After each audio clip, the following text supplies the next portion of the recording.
penjore ni ilenwa sigana mari ni bedo chiliela kinde mane to ngima osebedo yo machalo nade.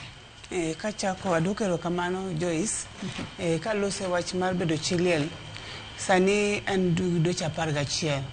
chakre bed chiliel. Jadano to tarik 2 dwe mar 6 ma kochopo dwe manyien to biro bedo higa 1 to kosebedo mayot nikech kano to noweya gi nyithindo be mok meka kana ka last time na usuna ni nyithindo ma awo mana 6 mok meka moko gi nyithikie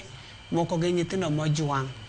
to kaka an koracho ni kizungu cho ni abedo gi double burden nikech kata kano bedo nokoti to at least the weche 2-3 mono timbe nade mono nyalo konya ko no kosebedo matek kata gi joggi